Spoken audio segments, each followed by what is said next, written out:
Eu quero te convidar a abrir a Bíblia em Colossenses, capítulo 2. Eu quero falar hoje sobre o segundo valor, o segundo princípio, o segundo pilar da reforma, que é o solo Christus, isto é, somente Cristo, a suficiência de Cristo, nenhum outro Salvador, somente Ele, nenhum outro Senhor, somente Ele. E para isso eu quero convidá-lo a abrir a Bíblia em Colossenses, que é a epístola mais cristocêntrica da Bíblia, o livro mais cristocêntrico, aquele que com mais detalhes trabalha quem é Jesus e a suficiência de Cristo. E dos capítulos de Colossenses, o que é o mais incisivo dos 4 capítulos é justamente o capítulo 2. Então, abra comigo no capítulo 2 e todos acompanhem a leitura que vamos fazer. É um texto um tanto quanto longo, mas leia e fique com a Bíblia aberta, ou se não tiver Bíblia, acompanhe com a projeção.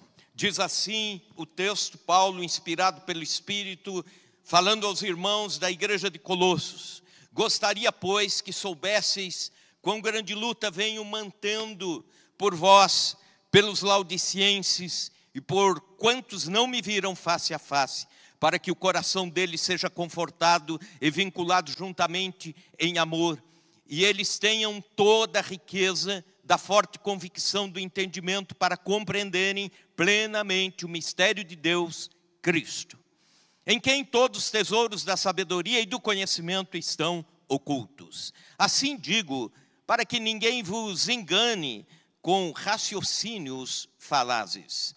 Pois embora ausente quanto ao corpo, contudo em espírito, estou convosco, alegrando-me e verificando a vossa boa ordem e a firmeza da vossa fé em Cristo. Ora, como recebeste Cristo Jesus, o Senhor, assim andai nele, nele radicados, nele edificados e confirmados na fé, tal como foste instruídos, crescendo em ações de graças. Cuidado que ninguém vos venha enredar com filosofias vãs, sutilezas conforme a tradição dos homens, conforme os rudimentos do mundo e não segundo Cristo. Porquanto nele habita corporalmente toda a plenitude da divindade, também nele estáis aperfeiçoados, ele é o cabeça de todo principado e potestade, nele também fostes circuncidados, não por intermédio das mãos, mas no despojamento do corpo da carne, que é a circuncisão de Cristo, tendo sido sepultados juntamente com ele no batismo, e no qual igualmente fostes ressuscitados mediante a fé no poder de Deus que o ressuscitou dentre os mortos. E a vós outros que estáveis mortos pelas vossas transgressões e pela incircuncisão da vossa carne, vos deu vida, juntamente com ele perdoando todos os nossos delitos, tendo cancelado o escrito de dívida que era contra nós e que constava de ordenanças, o qual nos era prejudicial, removendo-o inteiramente, encravando-o na cruz. E despojando os principados e as potestades, publicamente os expôs ao desprezo, triunfando deles na cruz. Ninguém, pois, vos julgue por causa da comida e bebida, ou dia de festa, ou lua nova, ou sábados, porque tudo isso tem sido sombra das coisas que haviam de vir, porém o corpo é de Cristo. Ninguém se faça árbitro contra vós outros, pretextando humildade, culto dos anjos, baseando-se em visões, enfatuados, sem motivo algum na sua mente carnal, não retendo a cabeça, da qual todo o corpo suprido e bem vinculado por suas juntas e ligamentos cresce o crescimento que procede de Deus. Se morreste com Cristo para os rudimentos do mundo, porque como se vivesseis no mundo, vos sujeitais a ordenanças, não manuseis isto, não proves aquilo, não toques naquilo outro, segundo os preceitos e doutrinas dos homens, pois todas essas coisas com uso se destroem. Tais coisas com efeito têm aparência de sabedoria, como culto de si mesmo e de falsa humildade e de rigor ascético, todavia não tem valor nenhum contra a sensualidade. Senhor Deus, nós pedimos que a Tua palavra pregada, a Tua palavra, Senhor, lida e proclamada, venha trazer novos rumos, venha ajustar nossa mente, nosso pensamento, nosso coração e nossas obras. Que sejamos, ó Deus, edificados em Ti, através daquilo que ouvimos da parte do Senhor, em nome de Jesus. Amém e amém. Era ano de 1940. O filósofo cristão C.S. Lewis publicou um livro intitulado Cartas de um Diabo ao seu Aprendiz. Nesse livro, ele fazia o seguinte enredo. Ele colocava um personagem velho chamado Mal Danado, e o Mal Danado era um demônio antigo no inferno que estava prestes a se aposentar, e ele estava treinando o seu sobrinho chamado Vermelhinho para continuar a tarefa de atormentar os cristãos e tirar as pessoas para longe de Deus. Portanto, uma ficção, mas que trouxe muito ensino para nós, os cristãos. E numa das cartas que o Mal Danado escreve para o Vermelhinho, seu sobrinho, ele diz o seguinte, ele diz que a ideia do cristianismo puro e simples acaba por entediar as pessoas. Os cristãos acabam ficando entediados com o cristianismo puro, simples e o Cristo puro e simples. E ele diz, já não podemos mais impedir que as pessoas se tornem cristãs, mas podemos envolvê-las num cristianismo que tenha mais algum adendo, mais algum anexo, mais alguma mistura, um tempero a mais, um brilho a mais, e as pessoas então vão perder os olhos do que é o verdadeiro Cristo puro e simples, ou o verdadeiro cristianismo puro e simples. E quando eu olho para o cristianismo hoje, eu tenho a impressão que C.S. Lewis escreveu isso hoje de manhã, porque é o que nós vemos. Pois bem, nós estamos cada vez mais distantes do cristianismo puro e simples e também do Cristo puro e simples. Cada vez mais se incrementam a salvação outros elementos, como Cristo e alguns predicados, Cristo e a volta à lei, Cristo e o esforço humano, Cristo mais um conhecimento oculto ainda não revelado, Cristo e mais uma moda religiosa do último tempo, Cristo e mais um novo movimento e assim por diante. Acontece que esse não é um problema de hoje, esse já era um problema da igreja de Colosso. Esse já era um problema do texto que nós lemos, e Paulo está levantando esse problema e trazendo algumas soluções. A igreja de Colosso era dividida em 4 grupos. Era uma igreja pequena, mas dividida, subdividida em 4 grupos distintos. E cada um desses grupos tinha a ideia de que para ser salvo, para ser aperfeiçoado na fé, para ser santificado, precisaria ter Cristo e mais alguma coisa. Por exemplo, um grupo dizia, é Cristo e mais o gnosticismo. Daqui a pouco eu já explico isso. Outro grupo dizia, é Cristo e mais o legalismo judaico. Outros diziam, é Cristo e mais um secretismo, mais um misticismo religioso. E o último grupo dizia, é Cristo e mais um asceticismo rígido para que alguém tenha a salvação. Cada um desses grupos apresentava a sua ameaça à suficiência de Cristo. Eu e você sabemos que Cristo é suficiente. Eu e você sabemos que Cristo é único. Nós sabemos que Cristo é a única senha para entrarmos na vida eterna. Mas corremos o risco de corromper esta verdade. O texto nos dá a ideia dividida em três momentos distintos. Um primeiro momento, deixe-me fazer essa divisão com você. Um primeiro momento, a suficiência de Cristo ameaçada na igreja de Colossos. Primeiro grupo, como eu falei, tinham 4 grupos. Primeiro grupo é um grupo de cristãos que dizia: só o cristianismo puro não nos leva a muita coisa. Precisamos do cristianismo e mais o gnosticismo. E aí eu já te explico. Era uma mescla de fé e filosofia da época. Gnosticismo durou pelo menos 150 anos e incomodou o cristianismo. E quando Paulo, no versículo 8, diz o seguinte, acompanhe comigo, verso 8 que nós lemos: cuidado que ninguém vos venha enredar com sua filosofia e vãs sutilezas, conforme a tradição dos homens, conforme os rudimentos do mundo, e não segundo Cristo. Aqui ele está dando uma resposta a esses irmãos. A palavra enredar significa sequestrar, roubar a mente, roubar o pensamento, roubar a convicção, roubar a firme ideia de que Cristo é único. E ele está dizendo: cuidado que ninguém vos enrede. 2 ideias eram fortes no gnosticismo. A primeira delas era de uma divindade fraccionada em partículas. Isto é, cada parte da natureza tem um pedaço de Deus. E você vai juntando isso. E você vai batendo continência para a natureza. E você vai como que adorando a criatura e não o Criador.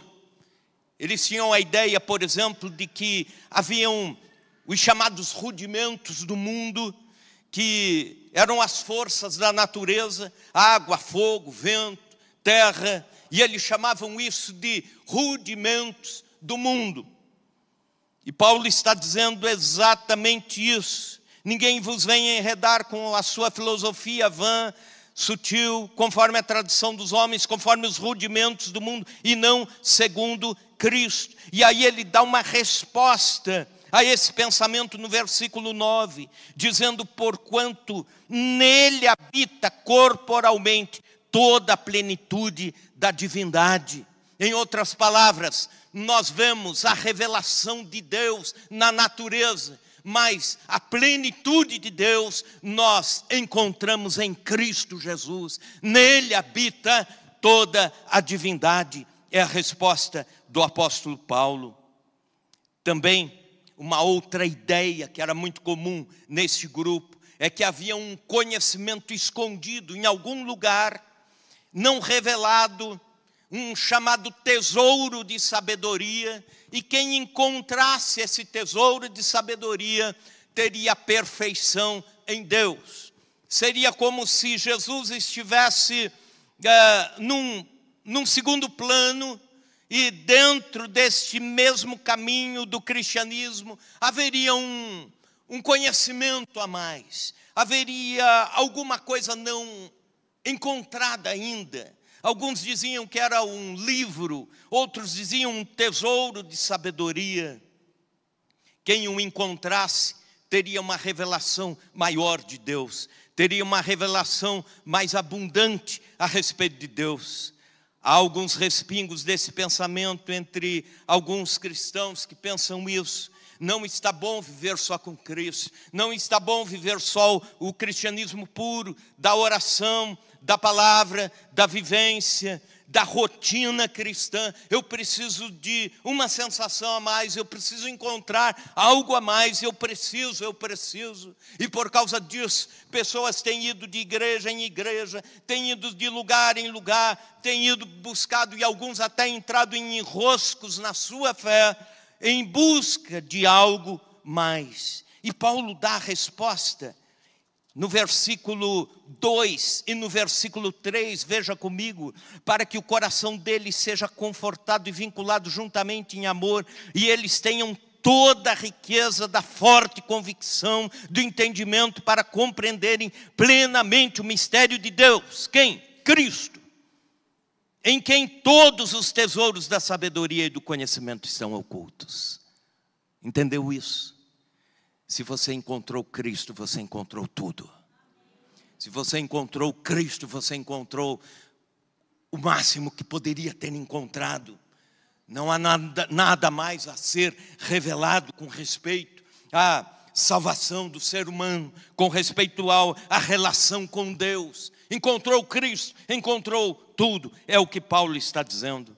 As respostas então estão dadas a este primeiro grupo. Um segundo grupo, que era o grupo dos legalistas, a ameaça do legalismo. Veja comigo os versículos 16 e 17. Ninguém, pois, vos julgue por causa da comida e bebida, dia de festa, ou lua nova, ou sábados. Eram os ritos judaicos, as leis mosaicas e tudo mais, porque tudo isso tem sido sombra das coisas que haviam de vir. Porém o corpo é de Cristo. Guarde essas duas palavras, corpo e sombra, sombra e corpo. Um dos dilemas dos cristãos do passado era entender que para ser salvo precisava apenas de Cristo. Eles diziam assim, é muito fácil, alguma coisa precisamos fazer a mais do que apenas Cristo.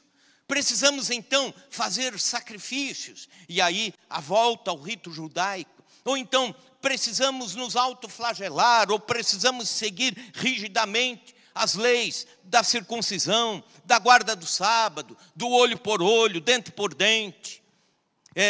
Precisamos seguir as leis de Moisés sobre as devidas punições, o abster-se de alguns tipos de carne, decorar as orações, aquelas orações ritualísticas que os judeus faziam, ou nas casas, ou nas praças públicas, ou então no tabernáculo, ou no templo. E alguns cristãos da igreja de Colossos diziam assim, nós precisamos primeiro implantar os ritos judaicos para agradar a Deus dessa forma, e depois as pessoas se tornam cristãs, como sendo um segundo plano dentro de um código rígido de leis.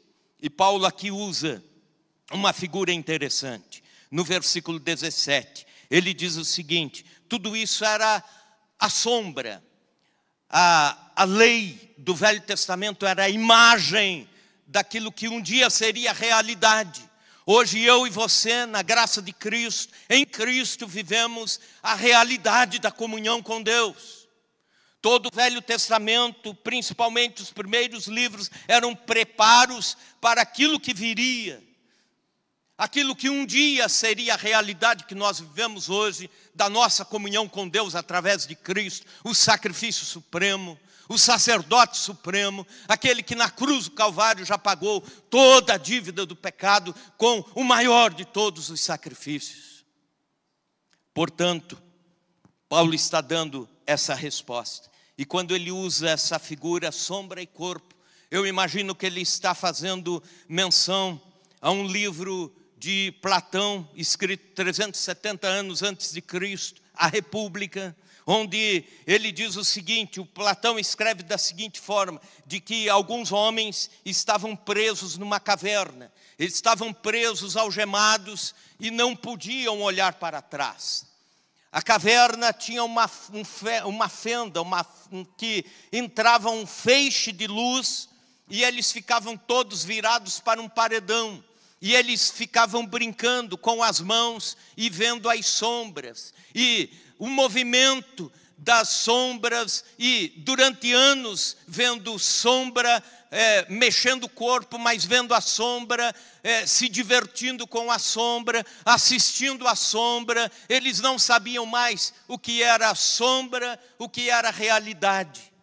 E aí, é nesse contexto que um deles quebra as algemas, passa pela fenda e corre e descobre que existem plantas, existem mares, existem rios, existem passarinhos voando, e ele corre de volta para a caverna e diz, olha, nós temos tudo lá fora, muito lindo, as pessoas, as crianças, as plantas, e aqui a gente está preso, brincando com sombras a vida inteira. E os outros viraram para ele, achando que ele estava louco, e o mataram, o espancaram. E Paulo está dizendo isso, que a lei era a sombra, a lei era o movimento que um dia mostraria o que é o corpo, o que é que faz a vida ser assim. É o Cristo que estava sendo anunciado pela lei e que hoje o temos na nossa relação. Você pode encontrá-lo na oração, você pode encontrá-lo na palavra, você pode encontrá-lo cultuando, adorando a Deus, o Cristo que nós vivemos. O corpo e não a sombra. Cristo é suficiente. Um terceiro grupo que estava lá na igreja de Colossos e que também é uma ameaça à suficiência de Cristo. No versículo 18, os sincretistas. Ninguém se faça árbitro contra vós outros, pretextando humildade, culto dos anjos, baseando-se em visões, enfatuado, sem motivo algum e com a sua mente carnal. Portanto, uma entrega ao misticismo, aquilo que a gente chama de manias espirituais. E assim como naquele tempo eles tinham algumas manias, os crentes naquela época, existem muitos crentes que também hoje vivem de manias, né? Pasmem, há muitos anos atrás, início do pastorado, eu vi uma irmã aconselhando a outra assim, e ela dizia, o marido da outra não era crente, né? E tinha lá suas atitudes suspeitas, e ela disse assim, eu vou te ensinar a solução, você faz assim, unge todas as cuecas do teu marido, né? Ele nunca mais vai trair você, e pronto. Em outra ocasião, alguém disse assim, quando você levantar de manhã e for sair da cama, repita 3 vezes assim, o sangue de Jesus tem poder, o sangue de Jesus tem poder, o sangue de Jesus tem poder. 3 vezes, e aí seu dia será lindo, maravilhoso, seu dia será um mar de rosas. E assim por diante. Vivemos em tempos em que as manias se multiplicam. A gente inventando mania para todo lado. E isso é o que se chama de sincretismo. E alguns problemas são levantados quando a igreja parte para esse lado, ou quando o cristianismo acha que fora Cristo precisa anexar algumas outras manias. Por exemplo, o problema da arrogância. Paulo está dizendo aqui no versículo, ninguém se faça árbitro, ninguém julgue vocês, porque quem se julga ser mais espiritual também vai querer julgar o outro. Isso é uma lógica. Aponta o dedo a partir do seu conceito de espiritualidade. Os super espirituais passam a ser os juízes da comunidade. O problema da idolatria, versículo 18, culto aos anjos. E culto aos anjos está ali no meio do versículo. Os sincretistas daquela época da igreja de Colossos tinham a ideia de que precisavam adorar anjos. E se adorassem aos anjos, os anjos ofereciam essa adoração a Deus. Que Deus estaria muito ocupado e precisava que os anjos estivessem levando adoração. Então começaram a cultuar anjos, cantar para anjos, orar para anjos. Hebreus capítulo 1, versículo 14, a Bíblia nos alerta que os anjos estão a serviço do reino de Deus, a serviço daqueles que vão herdar a salvação. O texto diz, não são todos eles espíritos ministradores, isso é, servidores, enviados a serviço daqueles que vão herdar a salvação. Em outras palavras, eles estão trabalhando e não recebendo adoração.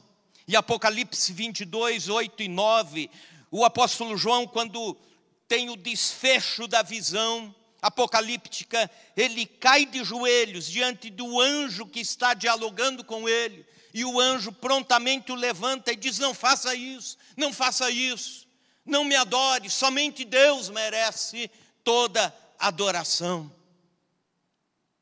E quando olho para alguns movimentos de igreja hoje, é complicado isso, mas é verdadeiro. Se faz uma verdadeira apologética a favor dos anjos, anjo trazendo bandeja, a igreja cantando sobre os anjos, para os anjos, anjo trazendo chave disso, espada daquilo, e orações dirigidas aos anjos. Numa ocasião, um determinado culto estava começando, e o pastor, ao invés de orar como a Bíblia nos recomenda, orar a Deus em nome de Jesus e clamar ao Senhor, ele disse: agora nós precisamos levantar uma oração ao anjo Miguel. E depois, em outra ocasião, outro pastor dizendo: nós precisamos orar ao anjo Gabriel. E você não encontra isso na Bíblia. E o texto está dizendo muito claramente, esse era um desvio da igreja de Colossos.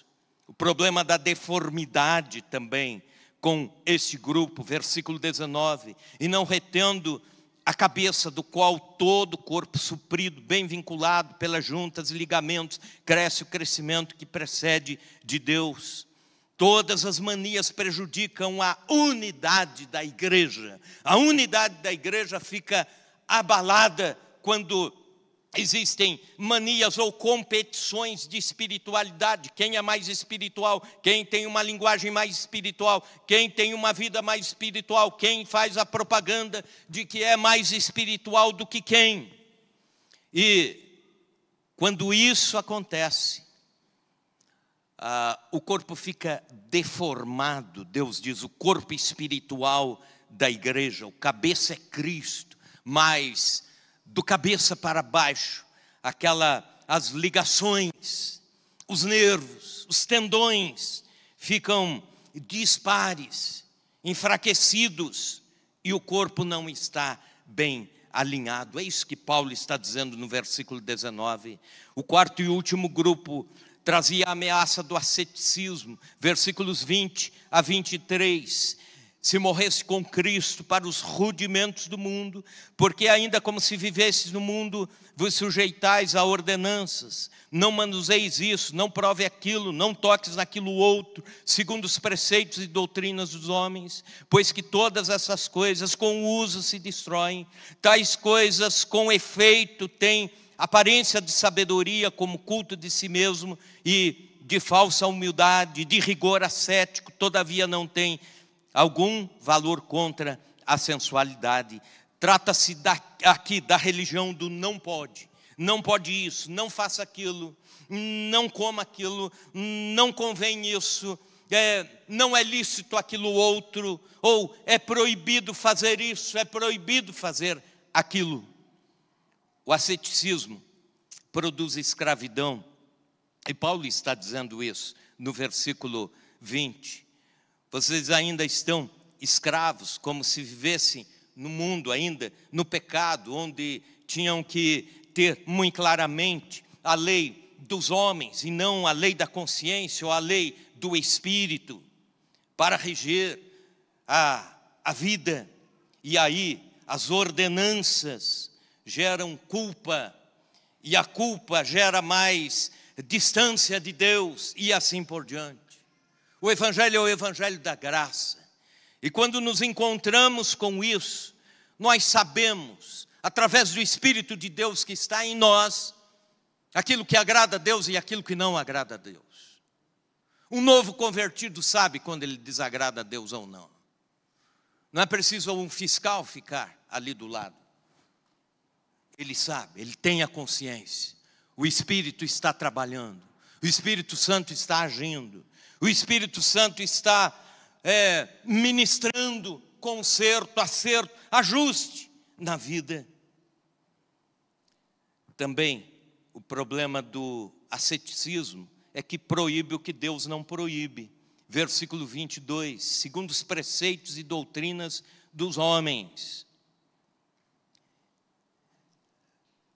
E Paulo diz mais adiante, no versículo 23, que tudo isso pode trazer algum tipo de satisfação de consciência, mas não tira a raiz do pecado.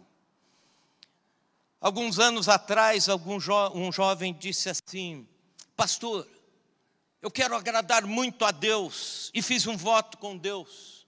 Eu parei de tomar Coca-Cola para agradar a Deus. E mesmo quando esteja muito quente, aquele dia ensolarado, eu estou ali agradando a Deus com a minha renúncia. Uma outra pessoa disse: passei a dormir com roupas longas, porque o anjo de Deus pode nos visitar os crentes, e eu não posso ser encontrado assim, né? Então, o cara dormindo de calça, meia camisa, né? E achando que isso era uma expressão de santidade. Há quem diga: eu não vou casar para com isso agradar a Deus. Acontece que o asceticismo valoriza a aparência em detrimento à essência. E no versículo 23 você encontra isso: não tem valor, todavia tudo isso não tem valor algum contra a sensualidade. Em outras palavras, o cara não vai tomar Coca-Cola, mas ele vai ficar neurótico, ele vai sonhar com Coca-Cola, porque saiu daqui, mas não saiu daqui, entendeu? Não vai casar, mas vai querer casar, vai ficar com vontade de casar. Os hormônios vão se alvoroçar em algum momento. A essência continua lá. A essência continua lá. Usei aqui alguns exemplos bem extremos para explicar o que estava acontecendo na igreja de Colossos. Cristo para aqueles irmãos já não era suficiente. Eles queriam Cristo e algo mais. Mas também, no segundo momento, a suficiência de Cristo evidenciada. E de repente, no meio disso, Paulo também começa a dizer que existe sinais entre os cristãos de suficiência de Cristo, Cristo suficiente. Por exemplo, na obra transformadora, versículo 11, onde nós encontramos a suficiência de Cristo. Versículo 11, nele também fossem circuncidados, não por intermédio de mãos, no despojamento do corpo da carne, que é a circuncisão de Cristo. Cristo é o suficiente para transformar. A circuncisão humana era um ritual pelo qual a criança passava para, a partir daquele dia, ser inserido no povo da promessa. A partir do dia da circuncisão, fazia parte do povo de Deus. Acontece que Paulo está dizendo, na nova aliança com Cristo, é Cristo quem circuncida os nossos corações, a nossa alma, e nós somos incluídos no povo da graça, nós somos incluídos na igreja de Cristo, através de uma circuncisão espiritual, transformadora, e que faz a diferença dali para diante, a conversão a Cristo. Também a suficiência de Cristo é evidenciada na identificação do crente com Cristo, Cristo com crente. Versículo 12, tendo sido sepultado juntamente com ele no batismo, no qual igualmente fosse ressuscitado mediante a fé no poder de Deus que o ressuscitou dentre os mortos.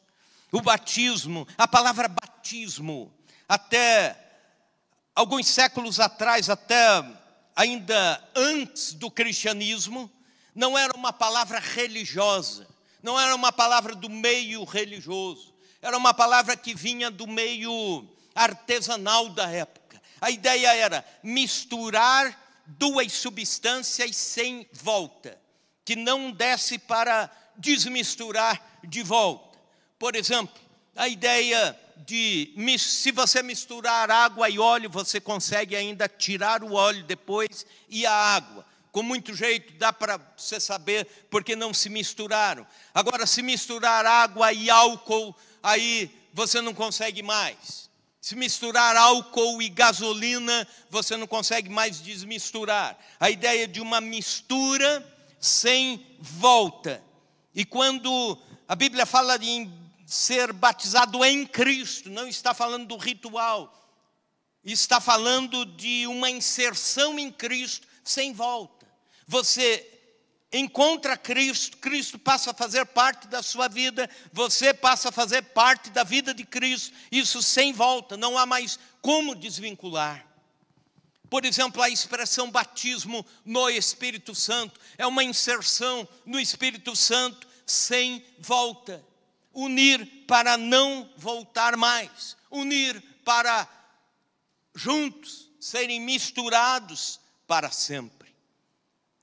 E Paulo está dizendo, quando Cristo é suficiente, isso acontece. Versículo 12. No versículo 13, a suficiência de Cristo é evidenciada no perdão de pecados.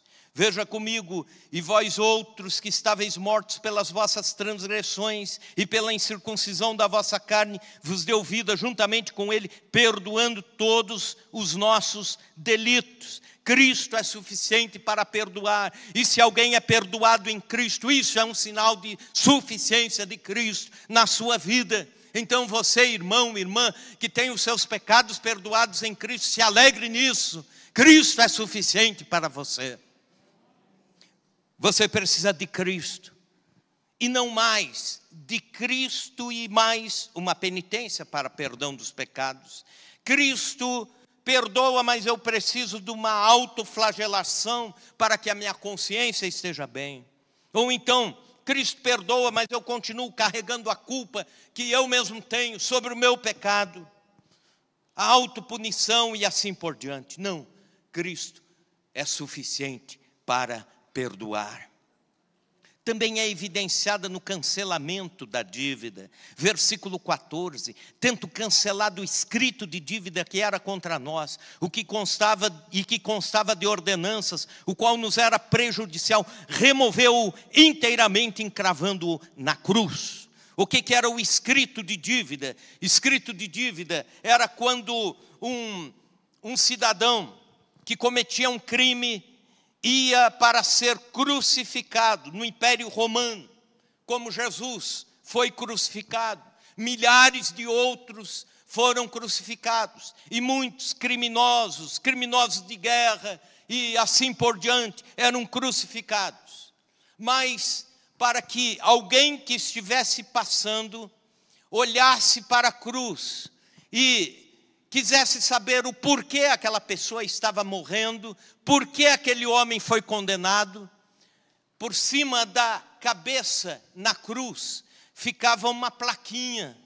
E nessa placa ia a sentença desta pessoa. O nome e o crime que ela cometeu, que por causa daquele crime, ele foi para a cruz.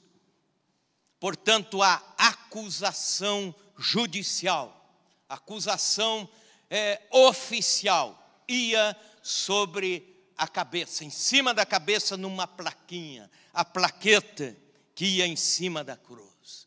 E olha o que Paulo está dizendo: quando Cristo é suficiente na nossa vida, Ele pega a plaquinha que está em cima de mim e de você, e quebra, e destrói, e rasga, e queima, porque a dívida já está paga.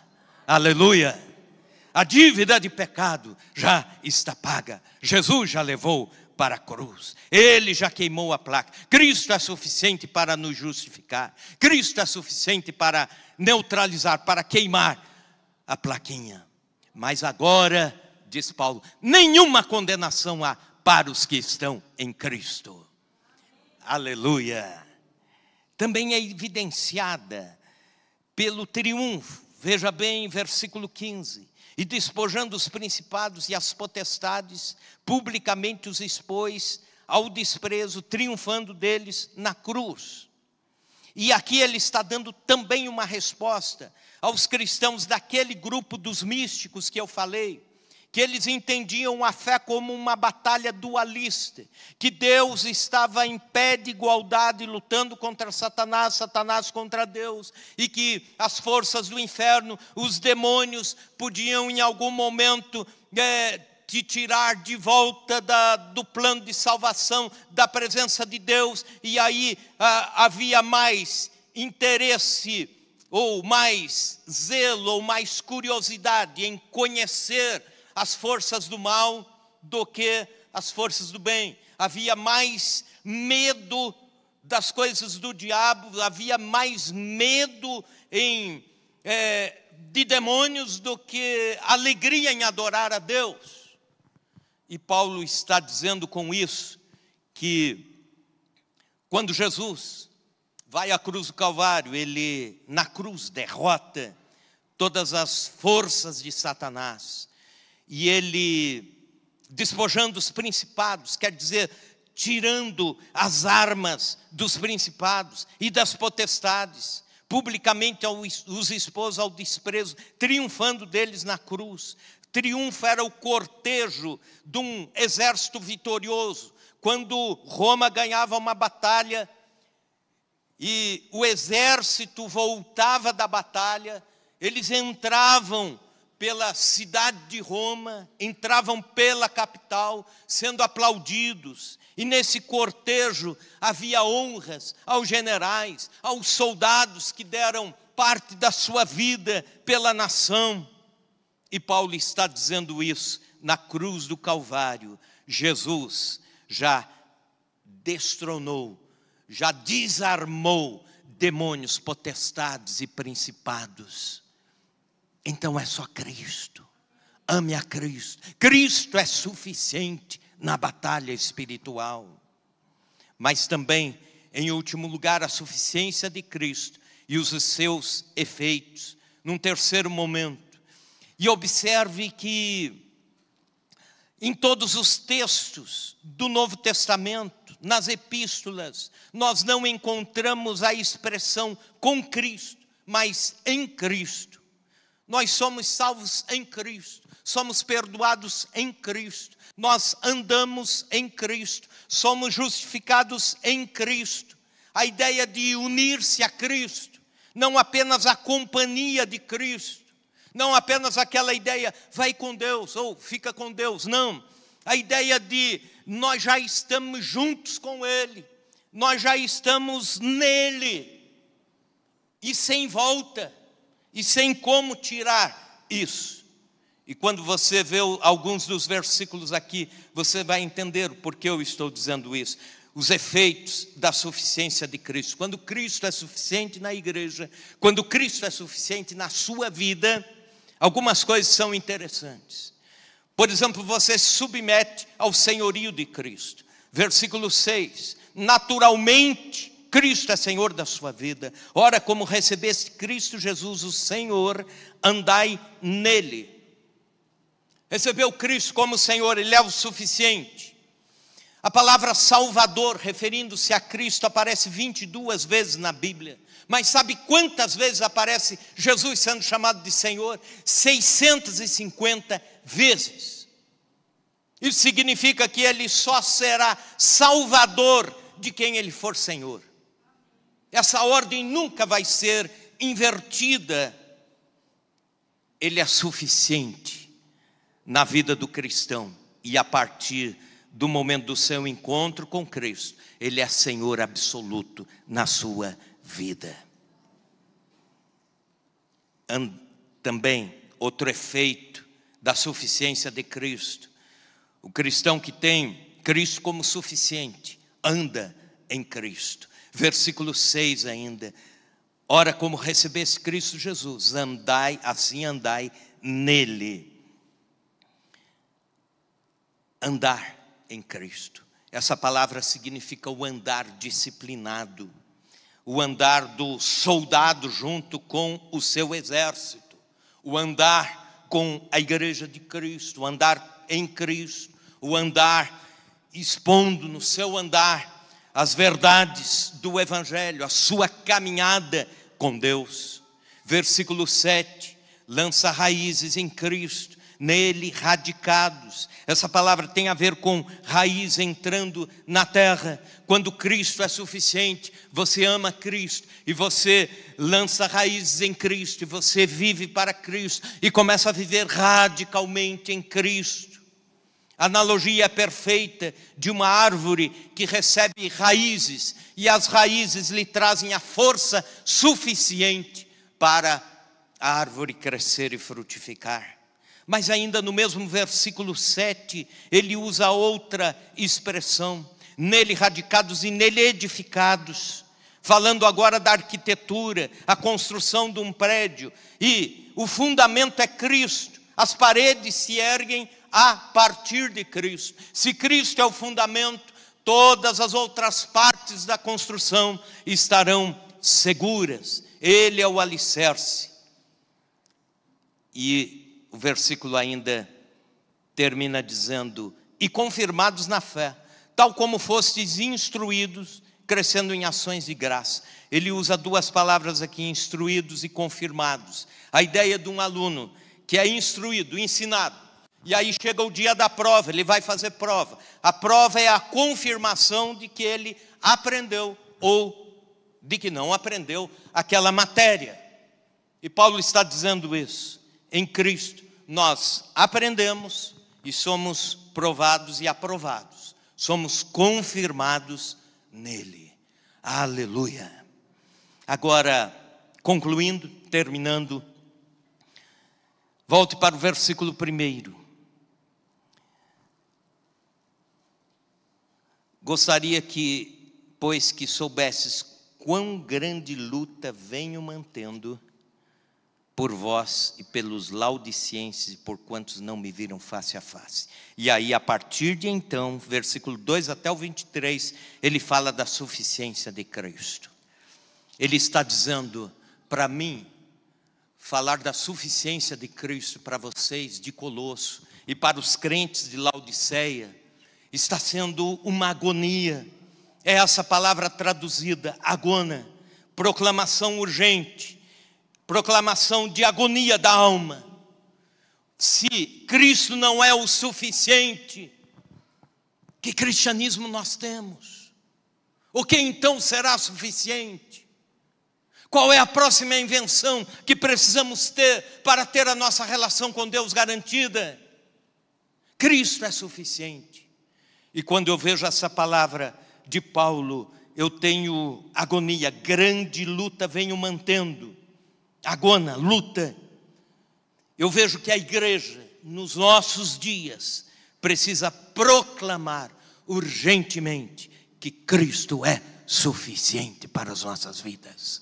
Cristo é suficiente para salvar o pecador. Cristo é suficiente para alcançar o viciado. Cristo é suficiente para restaurar o lar que está desunido, que está despencando. Cristo é suficiente para transformar vidas. Cristo é suficiente para nos levar um dia aos portais de pérola, onde nos encontraremos com Deus na eternidade. Cristo é suficiente.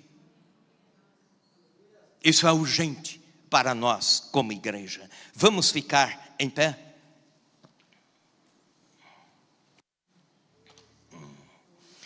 Certa vez, conta-se que um pastor pregava e na sua igreja havia várias congregações em diversos lugares, algumas congregações em fazendas, e alguns ainda lembram do chamado pastor de circuito. Papai foi um desses pastores, e que precisava por vezes atender várias frentes de trabalho ao mesmo tempo. E esse pastor ia ministrar a Santa Ceia, o culto e a ceia, numa congregação, numa fazenda, e depois à noite iria para o culto na sede.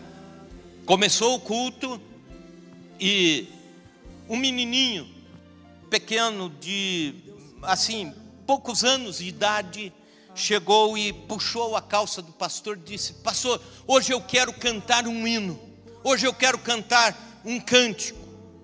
Naquele tempo a gente chamava de corinho. Hoje eu quero cantar um corinho, né? E o pastor olhou para o menino estava sem camisa, sem chinelos, e estava só de bermuda, uma bermuda rustida. E o pastor disse: não dá, filho. Aí o pastor pregou a palavra e o menino de volta: pastor, eu quero cantar, eu preciso cantar. O pastor disse: olha, do jeito que você está não dá, pelo menos vá em casa e ponha uma camisa. Ele disse: eu não tenho camisa, pastor, mas vou emprestar uma e voltar aqui e cantar. E aí ele correu, saiu correndo. Dali a pouco ele chega e ele falou: pastor, estou pronto aqui. E o pastor ali com a Santa Ceia para servir, e disse: tá bom, pode cantar então. E o pastor tinha naquele dia pregado exatamente sobre Cristo como o único caminho para Deus. O menino começou a cantar, e ele começou a cantar um cântico que, a partir das primeiras palavras, a igreja começou a se quebrantar. Ele cantava: Cristo é tudo para mim, Cristo é tudo para mim, Ele é o tesouro que eu tenho guardado em meu peito, Ele é tudo para mim. Alguns mais antigos aqui eu acho que sabem esse cântico, né? Cristo é tudo para mim, Ele é tudo para mim, Ele é o tesouro que eu tenho guardado em meu peito, Ele é tudo para mim, Ele é o tesouro que eu tenho guardado em meu peito, Ele é tudo para mim. Vamos todos juntos cantar? Jesus é tudo para mim, Ele é tudo para mim, Ele é o tesouro que eu tenho guardado em meu peito, Ele é tudo para mim, Ele é o tesouro que eu tenho guardado em meu peito, Ele é tudo para mim. Aleluia, a suficiência de Cristo, Ele é tudo para mim, Ele é tudo para nós.